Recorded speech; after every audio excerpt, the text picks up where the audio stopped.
Neste país, Roma é a cidade que resume todos os símbolos do poder do passado e do presente. Aqui está a cúpula do Panteão do século I a.C.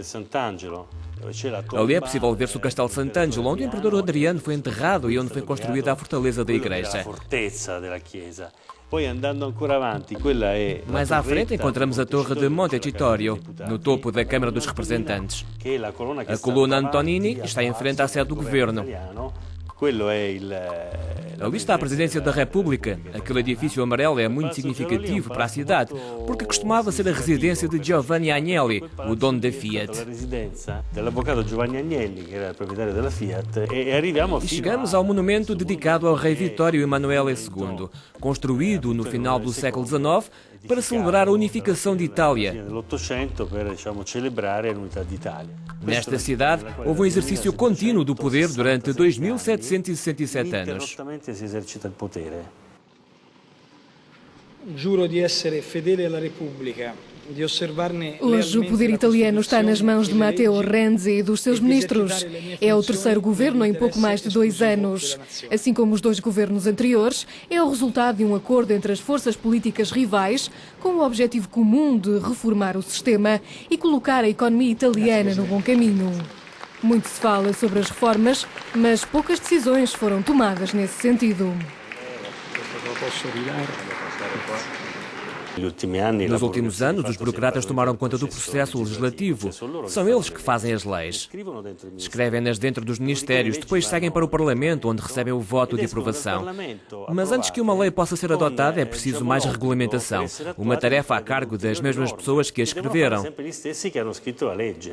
Desta forma, o único trabalho do Parlamento é ratificar o que os burocratas escreveram nos ministérios. Uma situação como esta produz grandes conflitos de interesses. I conflitti di interessi più incredibili. Nos últimos 5 anos foram aprovadas 480 leis para mudar as regras dos impostos.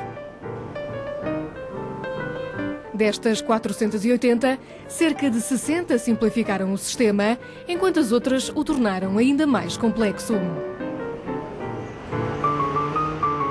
António Catricala fez parte da elite dos burocratas durante muitos anos. Em muitos casos, a regulamentação é necessária devido ao caráter técnico da lei, que é extremamente complexo. Noutros casos, é necessária para encontrar um acordo político. Se existir uma controvérsia, os representantes do Parlamento decidem que a questão será tratada posteriormente, com o regulamento, mas isso nem sempre acontece. Um Parlamento incapaz de tomar decisões torna os altos funcionários da administração pública ainda mais poderosos e com responsabilidade política. Não são eleitos e muitas vezes nem sequer têm de abandonar o cargo quando o governo se demite. Quando o ministro toma posse, contrata um diretor-geral para um mandato de 5 anos. 1 ano e meio mais tarde, quando o governo entra em colapso e um novo, suportado por uma maioria política diferente, toma o seu lugar, o novo ministro herda o diretor-geral contratado pelo seu antecessor. Que era del colore dell'altro ministro. Desta forma, o diretor tem de fazer uma opção. Pode mudar a sua filiação política, algo que acontece com bastante frequência entre os nossos burocratas, ou pode fazer uma espécie de oposição ao novo ministro. A Constituição estipula que os altos funcionários da administração pública devem ser selecionados através de um concurso aberto entre membros do Conselho de Estado, juízes do Tribunal Administrativo e de alguns outros círculos exclusivos, algo que levanta algumas questões.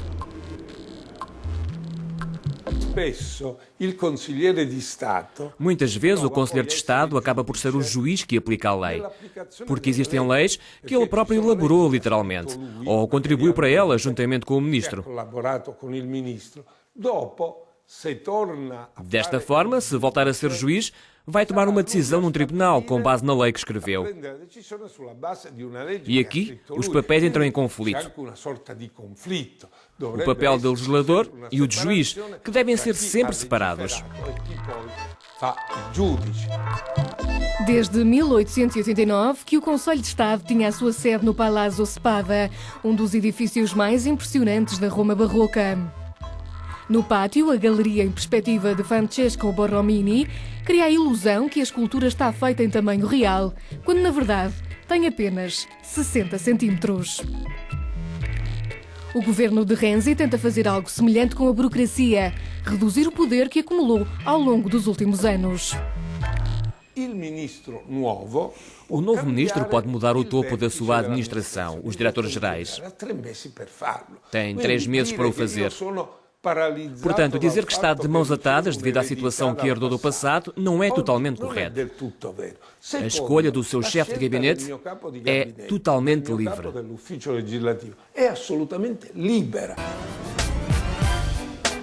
Uma burocracia esmagadora e um excesso de regulamentação são fatores que estão a atrasar as reformas. Em Itália, faltam regras fundamentais, principalmente as que dividem a atividade política dos interesses privados.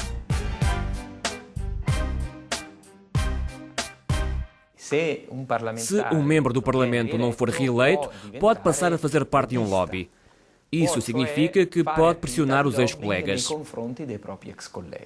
É algo que acontece com frequência em Itália, também porque o ex-deputado tem livre acesso ao Parlamento. É permitido, não é proibido, mas é definitivamente uma anomalia no nosso sistema. Uma anomalia no sistema italiano e uma lacuna que o torna ainda mais opaco e exposto à corrupção.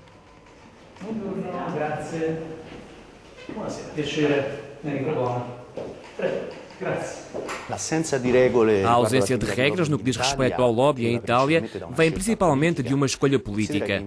Há que considerar que foram apresentados mais de 50 projetos de lei na Câmara e no Senado ao longo dos últimos 40 anos e a Assembleia não discutiu nenhum. Os políticos sempre fizeram uma escolha muito clara. Existiram algumas tentativas do governo, primeiro por parte de Prodi e depois, mais recentemente, de Letta, ambas sem sucesso. Pierluigi Petrillo fazia parte do grupo de especialistas que no ano passado ficou encarregue de criar novas regras, tendo em vista uma maior transparência. Todas as propostas foram recusadas. Conseguir que um ministro ou um deputado mantenha uma agenda onde detalha todas as reuniões que teve com representantes de interesses, a todos os níveis, não só com lobbies económicos ou bancários, mas com todos os representantes de interesses. Desde associações profissionais, passando pelas associações civis e religiosas, até às grandes empresas multinacionais. Todas estas obrigações foram consideradas excessivas. Questi obblighi venivano considerati eccessivi. No último relatório, a Comissão Europeia afirma que a corrupção em Itália é generalizada, tanto no setor público como no privado. Este sistema favorece os interesses e ameaça paralisar o país. A solução é conhecida, basta vontade política para a colocar em prática.